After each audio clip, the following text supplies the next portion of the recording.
All right, Megan Brissette.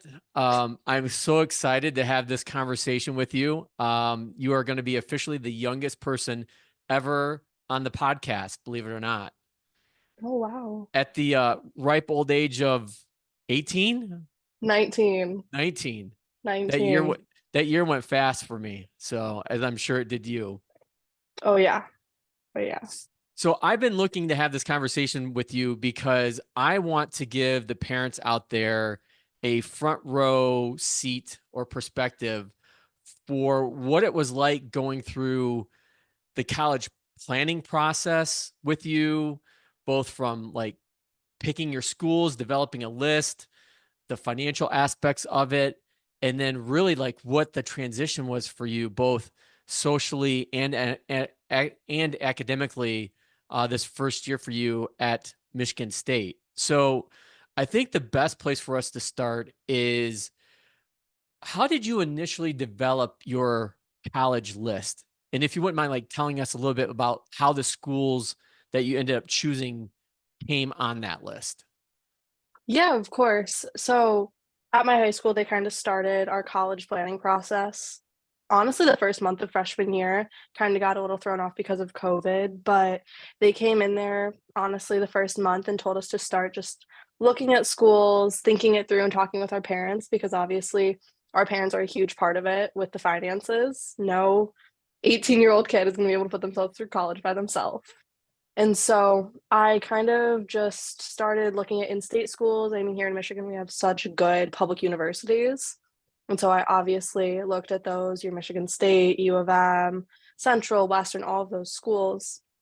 Um, and by the time I got to my junior year, I really was starting to take the ACT and SAT test scores and seeing what was like truly within reach for me, first of all, of where I would even get in, because you can't try and go there if you're not going to get in. And I just started looking at what schools have the best program for me. I'm a pre-med student wanting to go to med school after.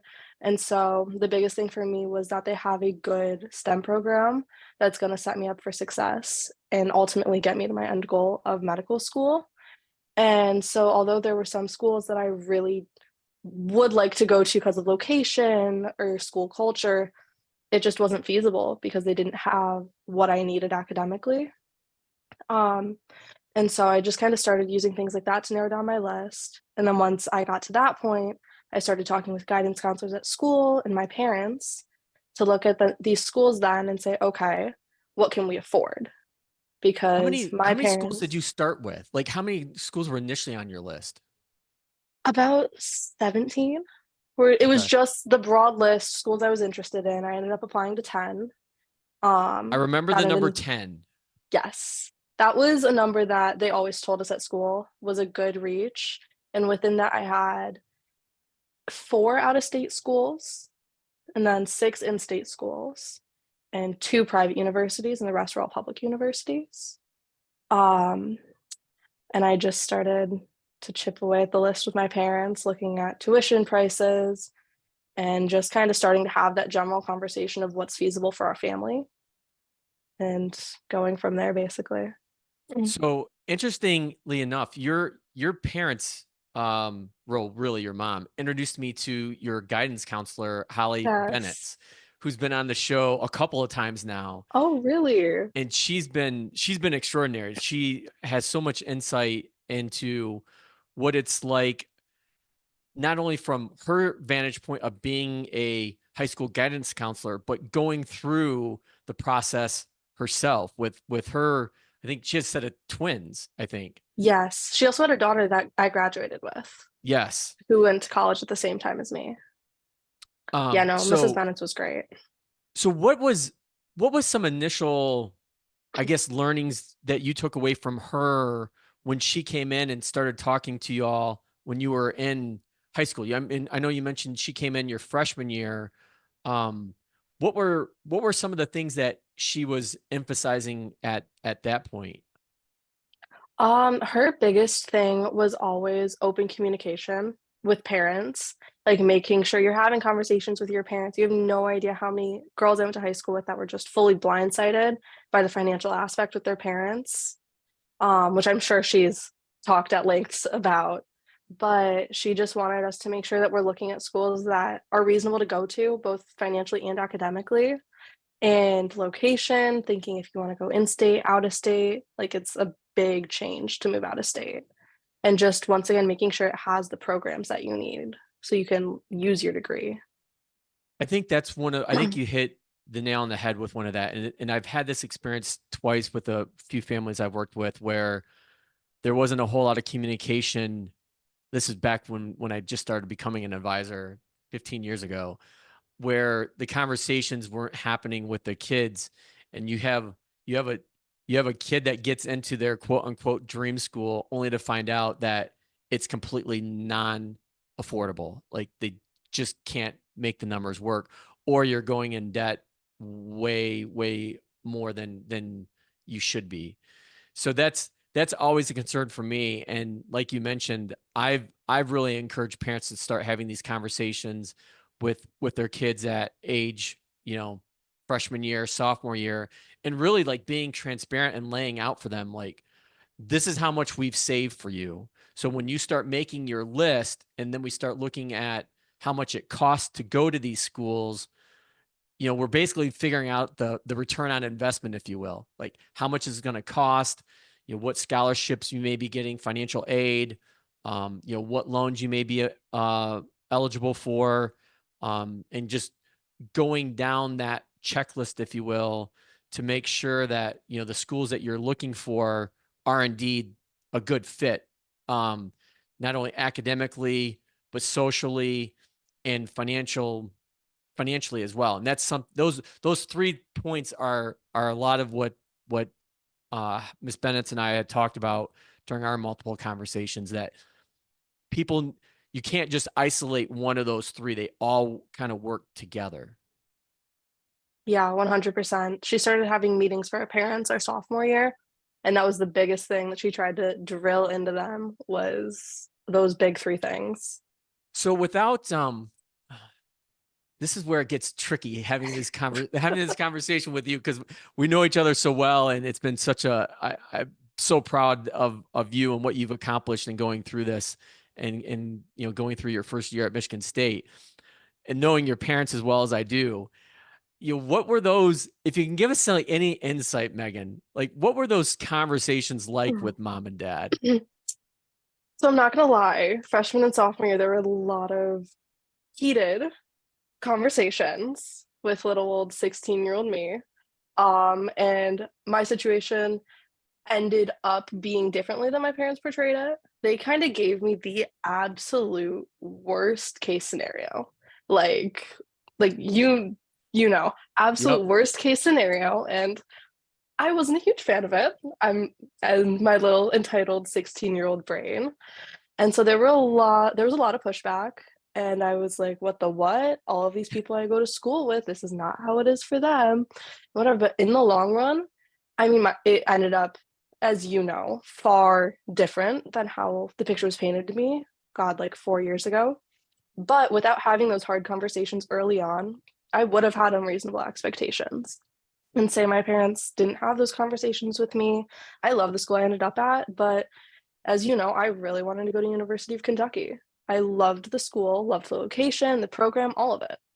But it was really expensive, and that wasn't an amount of debt I was willing to take on. And so after having those long, hard conversations, it just ultimately ended up being easier to make decisions with my parents and have open conversations, if that makes sense. Just because we'd already gotten the hard part out of the way. And everything from there Right. was just going up. Yeah, I was actually really surprised when you ended up choosing Michigan State over Kentucky. And without, we're not going to discuss like financial numbers, during our conversation. We're going to keep those private. But I think what's interesting about the process that you went through is that obviously Kentucky was one of the most expensive schools, even though you got a really great scholarship. It kind of brought it down to closer to what like in-state was for Michigan State. But then you also had options that were less expensive route. I didn't want to say cheaper because it's not a cheaper school. It was just less expensive. But again, you came back to a very thoughtful process on your part figuring out, what do I want to do, and how does that the academics align to that? And I think at the end of the day, you ended up picking the best situation for you. Yeah, I would 100% agree. I couldn't be happier with where I ended up in the program that I'm in. It's just there's so many moving pieces that you have to take into consideration before making that final decision. So let's talk high level for a little bit about the financial perspective or financial planning perspective of this. Years ago, I kind of developed this case study with one of my families, and she was actually a single mom, and she was sending her son abroad. And how we figured it out was this, we call it the 1/4 strategy, where she saved 1/4, so 25% of the cost to go there. While he was going there, she paid another 25%. I think they've got like 25% covered in grants and scholarships. And then her son basically covered the remaining 25%. So he ended up graduating from this prestigious European university with zero debt. And so it's been really interesting working with you and your family on almost that exact same strategy, and to be able to get through this first year with you and see that you've actually been able to pull it off. Can you walk us through like what that was? Because I think you just kind of alluded to is like that initial worst case scenario that your parents laid out to you, 3 or 4 years ago, didn't end up happening that way, which ended up being a great thing. Yeah, I never would have expected that. But we all kind of, as you know, did our part. And so, yeah, there's so many moving parts with how we're tackling school, I guess I'll say. Because my parents have their portion, I have my portion. Mine is a little bit more like cookie cutter cut out. Like I know what's expected of me and there's less like I don't know if I'm supposed to like number drop like I'm trying to think of You how don't have to to drop numbers. It's okay. say it without explaining it. I have a set amount because I've been working since I was a sophomore in high school, and I've always been really good about saving money. I have a certain amount of money that's saved up, and I have I have that allocated for all of my 4 years of college. I use half of that, and then I am expected to make the other half of that in the summer. And so that those two pieces combined are my contribution to paying for my school. And then I also am responsible for paying my sorority dues, which I am usually able to cover in the summer and put that towards it, if that makes sense. It does. How does that make you feel, having knowing that you have a specific dollar amount that is your responsibility to cover? Like, I don't think we've had so many conversations. I don't think I've ever asked you that question. Like, how did that sit with you? Because I mean, I'm sure that you have seen, or you have friends that were in much easier situations, probably much harder situations. And so I'm trying to wrap my arms around the social financial impact, if that makes sense, yeah. of that.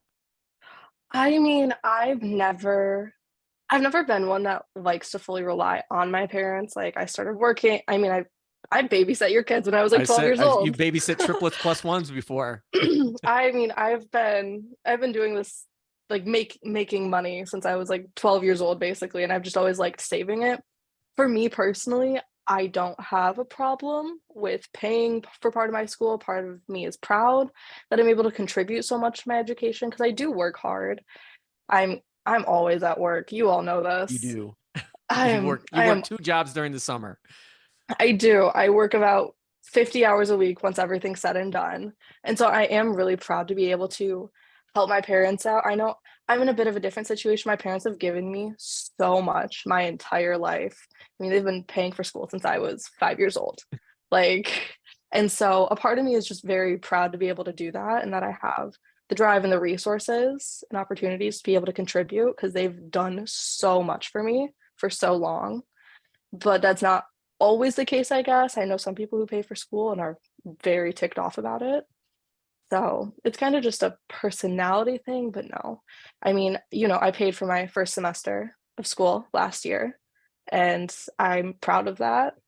And so it's I have no problem with it. I know a lot of other people would, but Well, I mean, the great thing going back to this whole strategy that we've developed, you know, for you and with you, I think the impressive thing about it is that everybody, to your point that you just made, it's like your family, it's a team, and you all have and know like what your contribution is to this objective. I mean, when I sit down with parents, and they talk about I talk to them about what their purpose is, what their objectives are, and a lot of times it comes up about helping my kids through school. Why is that important?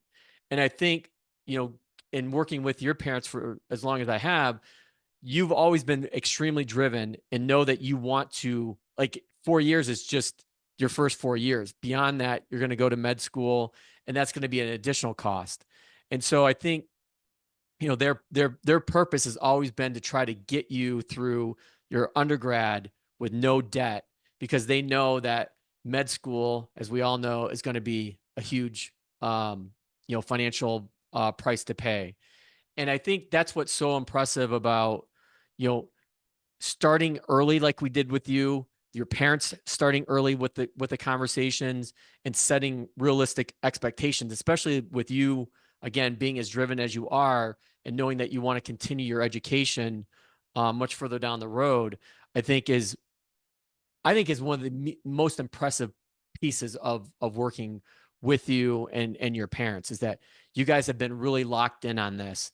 And as a team, everybody has contributed. And, here we are, first year, and we're right on track. yeah, I mean, my dad and I were talking about this earlier when he was on his lunch break from work. We were sitting downstairs just running numbers and everything. So there's so many different places we have to pay with how my living situation is this year. And so it's just so interesting to see how it all worked out. So let's pivot away from the financial stuff for a little bit and talk about transitions. There's a book behind me on my bookshelf called Design, or actually Life is in the Transitions, by Bruce Feiler. I'll put a link to it in the show notes. But you're going through like one of your biggest life transitions, this move from, high school to college. Walk us through what that transition's been like for you, the good and the bad, and maybe what surprised you the most. Yeah, for sure. I mean, it was academically, the transition was great. It was very comparable to the work that I did in high school. And so academically, the transition was almost seamless for me. I mean, first semester could not have gone better. I feel like the hardest transition, I would say, was the social one. I'm not gonna lie. I had a really solid group of friends in high school, and people grow and change, especially those first couple weeks of college. I mean, that is such a crucial period where you need to just be all in and just trying all new things, and that's gonna change people. And so I had my own bumps in the road, we'll call them, with previous friends, and just that was hard because I invested so much time in those relationships at first, and kind of I didn't do what I'm telling other people to do, or I didn't throw myself out there in 10 billion different directions. I stuck with what was comfortable because school felt comfortable, everything felt comfortable. So I was like, oh, it's all going to be fine. I don't need to do anything. And things change over time. And so I would just anyone just I would urge them to throw yourself out there, try anything that remotely interests you, because I did not do that. And I was lucky that sorority recruitment was later in the semester than it usually is. And so that was my saving grace. And everything just happens for a reason. And so I couldn't be happier with how it ended up. But the transition's definitely interesting. Interesting sharing a room with someone you don't know and living in a whole new place, not having a car, and just navigating all of that without your parents on your back. I know so many people who struggled with holding themselves accountable, with going to class, and just not having that parental guidance. And so like, you just have to know yourself and hold yourself accountable a I lot. want to go back to, you said that from an academic standpoint, you felt it was probably the easiest part of the transition. It was fairly seamless, I think is the word that you used. Can Mhm. you pinpoint one or two items to why you think it was that Yeah, easy of a I transition? I think I have a few ideas in my head, but I want to see if those are right. we're probably thinking of the same things. I mean, we all know my high school was very academically rigorous. I put myself in harder classes to challenge myself. I've always been a student where if I'm not challenged, I'm going not I wouldn't say the word fail, but I'm not going to perform as well as I should be. And so I just it was just honestly college was easier than high school. Just I think the biggest reason why it wasn't the content, it was the way that we're working towards the content and everything that we did in college. And I don't know if this is a Lyman Briggs thing or just a university thing as a whole, but everything had a purpose. And so every assignment, everything we did in class, every exercise, group project, it was working towards some level of understanding or some goal that was laid out for us by our professors. That necessarily didn't happen in high school, and it was like, oh, just do this busy work because, and that just it helps me as a student a little bit. And so I just didn't think college was any more difficult than high school, and I Do you can't imagine if it was. do you do you attribute any of that to the study skills that you developed during high school? Because that's one thing that, quite honestly, like I'm concerned about with my kids, because they don't. It's not something that's necessarily like taught in high school. We're trying to instill some level of study skills in middle school here with the triplets, and Mackenzie, uh, but it's rather difficult, especially in our situation, as you know. I have one that's really motivated. She's like a mini version of you, I think, and very driven, wants to do extremely well, and then everybody else kind of falls in line behind her, where it ranges from, hey, I'm just getting my homework done so I can get it done as fast as I can so I can have extra screen time or play time or whatever, to, somebody's like, I'm usually dragging somebody kicking and screaming into the kitchen table to work on something. Yeah, right. And you guys are outnumbered. It's 4-2. Yes.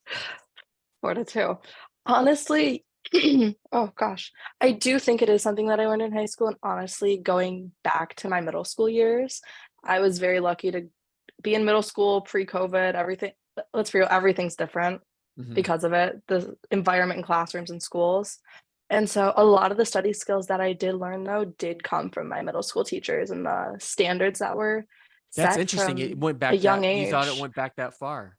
I honestly think it goes back to like third and fourth grade when we started getting letter grades at my school. And it just, that's when I remember actually like caring about school and like things getting real. And just everything from there on out, you had to study, you had to do your homework. And there were just standards that were set that were non negotiable. You don't do this, this happens. There's no and if and what about it. And so, and over time, with taking harder classes and having different academic experiences, I feel like in high school, I was able to more fine tune the study skills that I gained in those middle school years and then really know what works for me going into college. So if you were talking to a group of parents, which you pretty much are now, because I don't think there's many teenagers that listen to the Emotional Balance Sheet podcast yet. Um, what would one or two things that you would tell parents to do during the college planning process, no matter what age their kids, are currently at today? Just honesty is the best policy. Being open and honest goes so much farther than I think anybody thinks it would. Just because once you get the hard conversations out of the way, like my parents did with me, you're able to actually talk about what's going on. Hold on one second. Mm. Oh my gosh, I should also tell you, allergies. audience, that Megan has bravely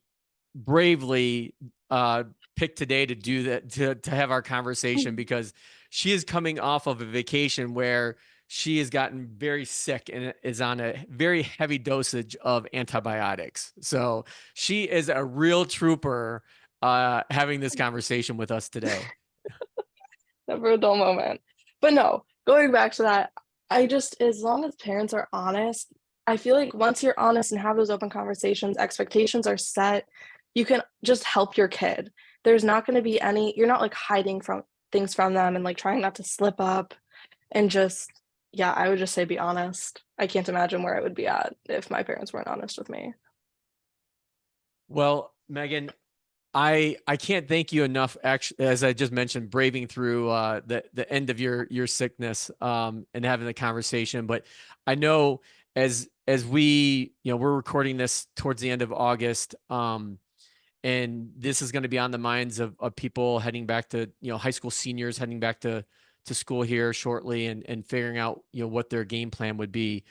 Um, for those high school seniors out there, what advice would you have for them going into their last year? I would say not to write anything off completely. You never know what school you're gonna end up at. I mean, half of the schools on my list were just thoughts from my parents, like, "Oh, have you looked into this school?" And it's, like, in my head, and so I look it up, and suddenly I'm interested, and I'm touring it, and then it becomes my dream school. And so you just never know where you're gonna end up, and keeping an open mind is just so, so important. Well, Megan, I think this conversation was very important and long overdue, and I can't thank you enough for taking some time out today. Because I know that as you talked about, you are a workaholic during the summer to to build your savings to pay for school and get through undergrad debt free, which I am very excited that you are completely on that pace. So thank you so much, and don't be surprised if I call you at the end of next year to check in on how sophomore year went. Oh, of course. Thanks, Megan. Sounds good.